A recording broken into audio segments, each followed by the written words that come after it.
PWM মানে voltage change.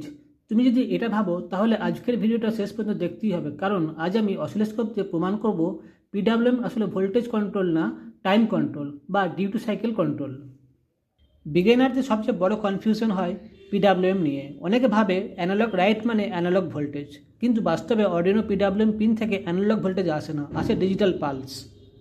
PWM এর full form হলো পালস উইথ মডুলেশন।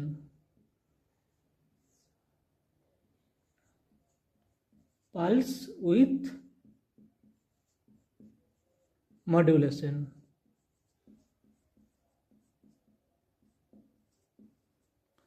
এখানে ভোল্টেজ ফিক্স থাকে, আইদার হাই অথবা লো, কিন্তু হাই থাকার সময়টা আমরা কন্ট্রোল করি। এই সময়টাকে বলা হয় ডিউটি সাইকেল। মানে ভোল্টেজ চেঞ্জ না, শুধু অন টাইম আর অফ টাইম চেঞ্জ হয়। এখন পিডাব্লিউএম মানে হলো কন্ট্রোলার পিন থেকে একটা স্কোয়ার ওয়েভের একটা পালস আসে। আমাদের এখন এটা এক্স অ্যাক্সিস যদি টি হয়, টাইম হয়, আর ওয়াই অ্যাক্সিস যদি আমাদের ভোল্টেজ হয়, ভি হয়, তাহলে কন্ট্রোলার পিন থেকে একটা স্কোয়ার ওয়েভের পালস আসে। কী হয়, এটা কিছুক্ষণ লো থাকলো, তারপর এটা হাই হলো, কিছুক্ষণ হাই থাকলো, আবার এটা লো হলো, কিছুক্ষণ লো থাকলো, আবার হাই হলো, এটা হাই থাকলো, আবার লো হলো, এইভাবে একটা কন্টিনিউয়াস পালস চলে। এখানে দেখো হাই মানে হচ্ছে 5 ভোল্ট, এটা হচ্ছে 5 ভোল্ট। লো মানে হচ্ছে 0 ভোল্ট। এর মাঝে কোনো রকম স্টেট হতে পারে না, হয় 5 ভোল্ট নাহলে 0 ভোল্ট। এখানে দেখো 5 ভোল্ট যে টাইমটা ধরা আছে, সেই টাইমটাকে আমরা বলবো ডিউটি সাইকেল। এটা ডিউটি সাইকেল, এটারও তাই ডিউটি সাইকেল। এখানে দেখো যে টাইমটা অন আছে অলমোস্ট সেই টাইমটা অফ আছে, দ্যাট মিনস এখানে ডিউটি সাইকেল হলো 50%, এটার 50% ডিউটি সাইকেল। আর অফ টাইমও 50%, দ্যাট মিনস এটা ডিউটি সাইকেল 50%। এখন যদি আমরা এই ডিউটি সাইকেলকে চেঞ্জ করে 25% করি, তাহলে আমাদের এই স্কোয়ার ওয়েভটা কেমন হবে? এটাকে আমি ইরেজ করছি, জাস্ট এটাকে আমি এখন 25% ডিউটি সাইকেল করবো, তাহলে আমাদের এই ডায়াগ্রামটা কেমন হবে? টি, এটা ভি, 25% আমরা এখন ডিউটি সাইকেল করবো, তাহলে আমাদের অফ টাইম এখন বেড়ে যাবে, 75% হবে। এটা অন হলো, অন টাইম এখন কমে যাবে, এটা আবার অফ হলো, অফ টাইম বেশি থাকলো, অন হলো, অন টাইম কম হলো, এভাবে চললো। এখন কী হলো আমাদের ডিউটি সাইকেল 25%, আর অফ টাইম হলো আমাদের এখন 75%।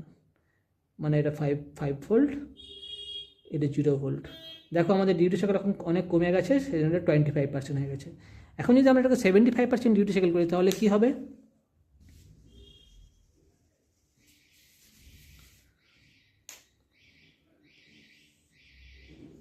টি, এটা ভি।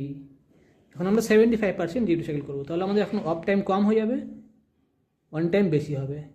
অন টাইম 75%, আবার এটা লো হলো, এটা অফ থাকলো, অফ টাইম কম থাকলো, এটা হাই হলো, হাই টাইম বেশি হলো, এইভাবে এটা চলবে। এখানে দেখো 75% হচ্ছে তোমার ডিউটি সাইকেল, এটাও 75% ডিউটি সাইকেল। এখানে এটা লো হচ্ছে এখন 25%। তার মানে পিডাব্লিউএম মানে ভোল্টেজ চেঞ্জ হচ্ছে না। তোমার এই যে ভোল্টেজ আছে, ভোল্টেজ সবসময় 5 ভোল্ট থাকছে। 5 ভোল্টে কখনো 10 ভোল্ট, 15 ভোল্ট, 20 ভোল্ট হচ্ছে না, এটা অলওয়েজ 5 ভোল্ট থাকছে। কিন্তু তোমার অন থাকার টাইমটা চেঞ্জ হচ্ছে, যেটা হচ্ছে ডিউটি সাইকেল। কতক্ষণ অন রাখছি সেই টাইমটাকে আমরা চেঞ্জ করছি, কিন্তু কোনো রকম ভোল্টেজ চেঞ্জ করছি না গো। এখন আমরা এই ডিউটি সাইকেলটাকে কন্ট্রোল করে মোটরের স্পিড কন্ট্রোল বা এলইডির ব্রাইটনেস কন্ট্রোল আমরা করে থাকি। এবার আমরা একটা অর্ডিনো বোর্ডকে এইভাবে প্রোগ্রামিং করে অ্যাকচুয়াল সিআরও দিয়ে ওয়েব ফর্মটা দেখবো, এবং একটা এলইডিকে দেখবো ব্রাইটনেস কত কম বেশি হচ্ছে ডিউটি সাইকেল অনুযায়ী। এবার আমি একটা অর্ডিনো বোর্ডকে 25% ডিউটি সাইকেল দিয়ে প্রোগ্রাম করেছি। দেখো অর্ডিনো বোর্ড, এখানে আমি D9 যে পিনটা আছে সেখানে আমি একটা এলইডি কানেক্ট করেছি, এবং এলইডি পিন থেকে একটা সিআরওকে কানেক্ট করেছি। এখানে বলে রাখি অর্ডিনোর সমস্ত পিন কিন্তু পিডাব্লিউএম সাপোর্ট করে না। 3, 5, 6, 9, 10 এবং 11 এই কটা পিনই কিন্তু পিডাব্লিউএম সাপোর্টেড পিন। অর্থাৎ তোমাকে যদি পিডাব্লিউএম যে কোনো রকম প্রজেক্ট করতে হয়, তাহলে তোমাকে এই কটা পিনের মধ্যে যে কোনো একটা পিনকে তোমাকে এখানে কোডের মধ্যে ডিফাইন করতে হবে। আমি সেমভাবে পিন নাম্বার 9কে এখানে ডিফাইন করেছি। এখানকে আমি এখন 25% ডিউটি সাইকেল দিয়ে কোড করেছি, এবং এখানে একটা এলইডিগুলো করেছি। এখন এখানে কী হচ্ছে ওয়েব ফর্ম দেখো ভালো করে। এটা আমরা বলেছিলাম টি টাইম, এটা বলেছিলাম ভি। দেখো আমাদের এখানে এটা প্রথমে হাই হয়েছে, হাই থাকার টাইম অনেক কম, আবার লো হয়েছে, লো থাকার টাইম অনেক বেশি। দ্যাট মিনস হাই দেখো 25% টাইম হাই আছে, 75% টাইম এটা অফ আছে, এবং এলইডি এখানে গ্লো করছে। এখন আমি এটাকে চেঞ্জ করে 50% ডিউটি সাইকেল করব। হ্যাঁ, আমি এখন এটা 50% ডিউটি সাইকেল করেছি। দ্যাট মিনস অফ এবং অন টাইম দেখো সেম আছে, যতক্ষণ এটা অফ টাইম আছে সেম টাইমভাবে এটা অফ আছে, মানে অন টাইম এবং অফ টাইম সেম আছে। দ্যাট মিনস এটা এখন 50% ডিউটি সাইকেল। তার জন্য এলইডির যে ব্রাইটনেস ছিল সেটাও বেড়ে গেছে, এখন হয়তো এতটা বোঝা যাচ্ছে না ক্যামেরাতে, বাট এলইডি ব্রাইটনেস আগে যেটা ছিল 25% ডিউটি সাইকেল তার থেকে এখন অনেকটা বেশি বেড়েছে। এবার আমরা এটাকে 75% ডিউটি সাইকেল করব।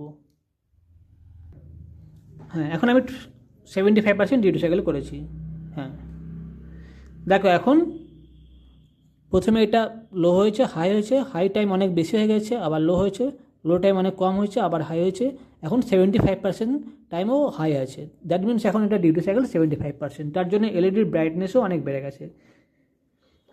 এখানে খেয়াল করে দেখো ভোল্টেজ কিন্তু কোনো রকম চেঞ্জ হচ্ছে না, ভোল্টেজ তিনটে কোডের সেমই ছিল, সবগুলোরই একই ভোল্টেজ আছে, বাট ডিউটি সাইকেলের টাইম যেটা আছে সেটা চেঞ্জ হয়ে গেছে।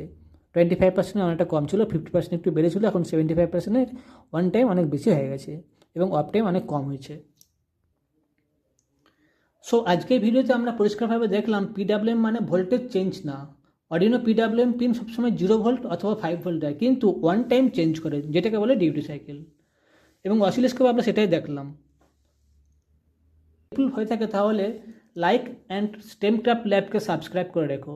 নেক্সট ভিডিওতে আমরা পিডাব্লিউএম দিয়ে DC motor speed control live করে দেখাবো। Thank you for watching.